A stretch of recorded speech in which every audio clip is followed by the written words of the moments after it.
बहेड़ी थाना के कुछ पुलिसकर्मियों पर कथित भ्रष्टाचार, कर्तव्य में लापरवाही और मामले की निष्पक्ष जांच नहीं होने का आरोप लगाया गया है। इसी के विरोध में सामाजिक कार्यकर्ता एवं पूर्व सांसद प्रतिनिधि रविंद्रनाथ सिंह उर्फ चिंटू सिंह लहरियासराय स्थित बड़े पुलिस अधीक्षक कार्यालय के समीप धरना स्थल पर आमरण अनशन पर बैठ गए। अनशन शुरू करते हुए चिंटू सिंह ने कहा कि बहेड़ी थाना से जुड़े पूरे प्रकरण की स्वतंत्र कमेटी गठित कर निष्पक्ष जांच कराई जाए। उन्होंने मांग की कि जांच में दोषी पाए जाने वाले सभी पुलिसकर्मियों के विरुद्ध विधि सम्मत कार्रवाई की जाए ताकि आम लोगों का कानून व्यवस्था और पुलिस प्रशासन पर भरोसा कायम रह सके।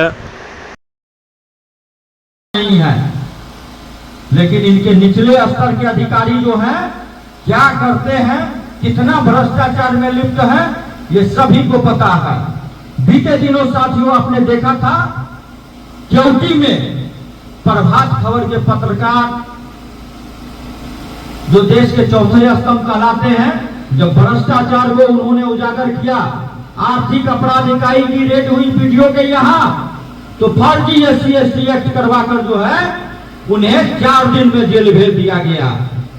जिसकी भी लिखित मैंने शिकायत अपर पुलिस महानिदेशक आर्थिक अपराध इकाई को किया था, श्री अमित कुमार जैन साहब को, और जैन साहब ने तुरंत DIG दरभंगा को निर्देश दिया और पत्र भेजा कि इसकी निष्पक्ष जांच करते हुए रिपोर्ट समर्पित करें।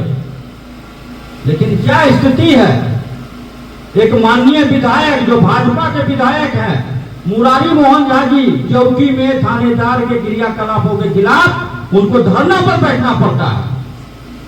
तो हम लोग तो एक कार्यकर्ता है, सामाजिक कार्यकर्ता है जो जनहित के मुद्दे को लड़ते आ रहे हैं, उनके आवाज को बुलंद करते आ रहे हैं। गरीब शोषित पीड़ितों की आवाज को हमेशा न्याय के लिए मैंने आवाज उठाया है और आज सैकड़ों मामले हैं भ्रष्ट आचरण के विरुद्ध हमने लगातार आवाज उठाई है। जब भी कोई पीड़ित पहुंचे हैं तो पीड़ित जब थक जाते हैं तो मेरे पास पहुंचते हैं और उनसे मैंने पूर्ण रूप से जानकारी लेने के बाद मैंने वरीय पुलिस अधीक्षक महोदय को अवगत करा दिया, कई वरीय प्रशासनिक पदाधिकारी को मैंने अवगत करा दिया, जिसकी जांच का जिम्मेवारी जो है SDPO बेनीपुर को मिला। लेकिन बेनीपुर SDPO भी भ्रष्टाचारी को बचाने का काम किया, वो खुद भ्रष्टाचार में संलिप्त है। उन्होंने ना तो आवेदक को कभी सूचना दिया कि आप आइए हमको जो है साक्ष्य उपलब्ध कराइए, और ना पीड़ित से उन्होंने बयान लिया, और थाना अध्यक्ष के साथ बैठे बैठे प्रेस कॉन्फ्रेंस करके सभी आरोपों को निराधार कर दिया। इसका मतलब है जिस प्रकार SDPO कार्यालय में कर्मी के द्वारा पैसे की वसूली की जाती है, कोई पीड़ित जाता है तो निश्चित ही SDPO की भूमिका संदिग्ध है और वह निश्चित ही पैसा लेकर अपने अधिनिष्ठ भ्रष्ट कर्मियों को बचाने का काम करते हैं।